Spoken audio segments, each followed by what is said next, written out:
All right, so we're going to go through the OPT model.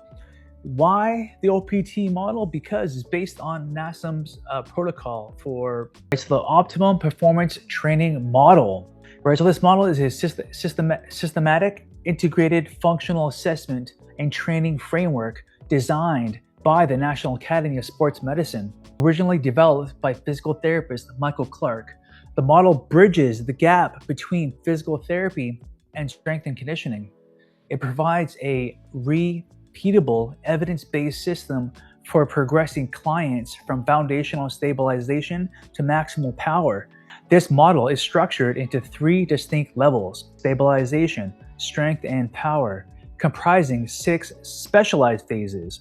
Its primary objective is to decrease the risk of injury and overtraining while maximizing performance by addressing muscle imbalances, joint stability, and neuromuscular efficiency. So these are the value system, so to speak, of the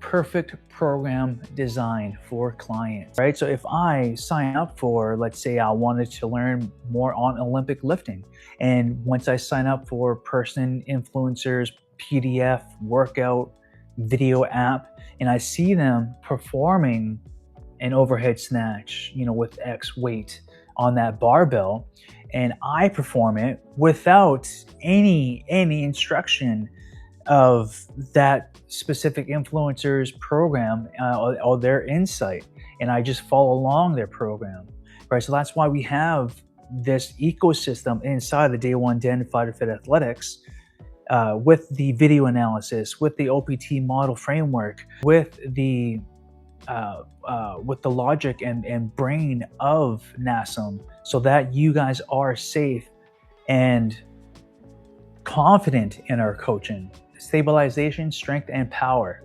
So the foundation first. Progressing to high intensity loads without a stable foundation increases orthopedic risk, right? The power of supersets. Assessment-driven programming. All training decisions are dictated by transitional and performance assessments, such as the overhead squat, Davies and Shark skills tests. Right? In integrated flexibility. Flexibility must be viewed as a continuum, corrective, active, and functional, that aligns with the specific phases of training. Right? Stabilization focuses on muscular endurance, joint stability, and movement quality. So back to the signing up for the Olympic lifting. So if I don't have joint integrity or stability, and my low back is tweaked, and I perform these overhead snatches, my integrity, my foundation is not there for that specific exercise, so I will have a higher chance of injury. That is why we address this, we address this through the video analysis of making sure that we have our fitness test or physical readiness exercise protocol for video analysis. So focuses on prime mover strength, muscle growth, hypertrophy, and maximal force production. Phase 3 is power, focusing on the rate of force production, speed, and explosiveness. Right, so phase 1, primary goal, improve movement patterns, enhance joint stability, and increase muscular endurance. Of course, we have a little more information here. And of course, they have the tempo. So 4 seconds on the eccentric, 2 seconds on isometric hold, 1 second concentric contraction. Repetitions 12 to 20. Intensity 40 to 60% of a 1 rep max. So that is a key variable in the foundational phase 1 of this tempo. Right? So by Coach Joe Drake says in this quote, if you are building a house, would you want to build it from the roof first, or would you want to build a strong foundation? You've got to establish a foundation first. And once we progress, we have strength, level 2, phases 2, 3, and 4 inside the OPT model. Level 2 transitions the client from stability toward force production, utilizing 3 distinct phases. Strength endurance, the bridge.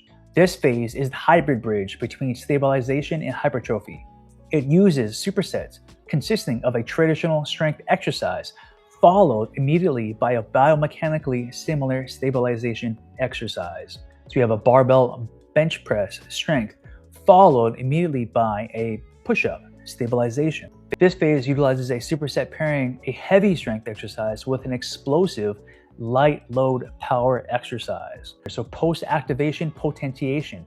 The heavy lift primes their nervous system, allowing the subsequent explosive movement to be more powerful.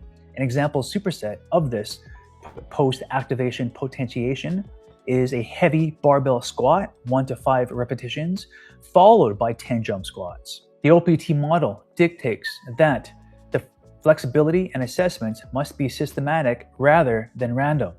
If a client shows compensations during an assessment, the solutions table indicates which muscles are active, requiring self-myofascial release and stretching, and which are underactive, requiring strengthening. So overhead squat assessment.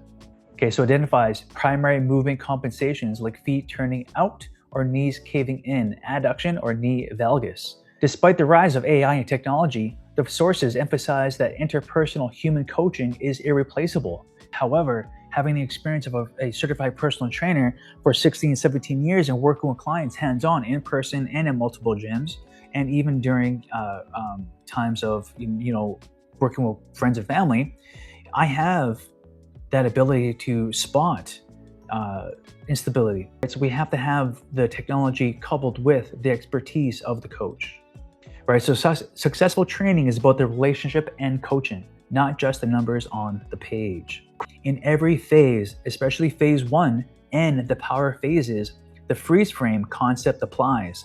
If a movement is performed explosively but loses the 5 kinetic chain checkpoints, the feet, knees, lumbo, pelvic, hip complex, shoulders and head, the load is too high or the speed is too fast. To Marty Miller, assessments are your blueprint. If you're not assessing, you're guessing. And we never want to guess when it comes to our workout design. We never want to guess when it comes to our power output. We never want to guess, is my deadlift looking good? And with that being said, I was coming across a social media post where one individual influencer was talking about she was performing a deadlift, but her back was rounding. Now, of course, with a traditional sense of a rear leg deadlift, soft knee deadlift, you want to make sure you want to have that your core strong, right? Back to what I was saying about the planks. If my planks are looking like crapola and my hips are sagging, I'm not going to be able to do a powerful 3 to 5 set 185 deadlift if my core can't handle the workload, right? So we don't want to have that arch in our back. You don't want to have that rounded position. We were taught in my certification is American College of Sports Medicine, and we want to make sure that we have that power position. So when we take things out of the cupboard, we want to, or if we're picking up a box off the floor and putting it into a higher position, we want to have the power position of our low backs. All right, so you definitely want to be careful with what you are inputting into your mind for your workouts. Right, so phase 1, stabilization endurance. So focuses on correcting movement patterns and enhancing joint stability through higher repetitions. The primary goal is neuromuscular efficiency. It prepares connective tissues and tendons for the heavier loads used in later phases. The strength endurance bridge uses supersets pairing a stable strength exercise with a biomechanically similar stability exercise. Primary goal, rate of force production, repetition range 1 through 10. Primary goal is prime mover strength. Repetition range is 1 through 12. For this specific client, he has ankle mobility issues to address. His program design is for the first 30 days with the OPT model, phase 1 foundational. I tested it the other day. It took me forever to work it, but I was doing the push-up and I made sure, or I gave an improper push-up with my right shoulder dipping, and it caught that. So with the VIP coaching, with the direct WhatsApp to me, send me the video of you performing a longer duration of that deadlift, of the squat, the plyometric push-up, of a double-handed kettlebell swing, and I'll take a look at it. I was doing a barbell back squat, and it caught that the video analysis through the repetitions, even though I was low, it was giving me feedback of what was going well. But I did feel after uploading the video to the assistant coach and for video analysis in live feedback in the gym, it noticed my right hip shifted. Once it gave me that feedback, I was looking back and I did feel my right shift hip as I was descending into my squat. I went heavier on the squat because I was fine. I notified the assistant coach, realized I was staying more upright and I was going depth in longer, lower range, a little slower tempo with more control, even though it was a heavier set.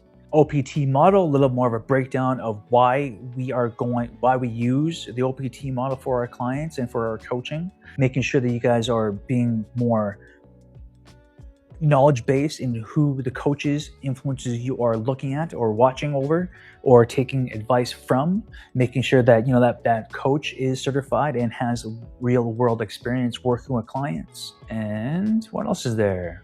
The video upload is a massive win. The massive win was also too with my own video analysis of my back squat. You always want to keep, with technology advancing, you always want to make sure what's working, what's not, and what would be more beneficial for you guys to have inside the app. And just like the school platform, every Tuesday they have their live group, they have their live feed update, and that's what I want to do with us in the Day One Den. Of course, that connection, talking in with the video coaching, make sure you guys are good to go, and having that constant communication, and also updating as we go along, with everything.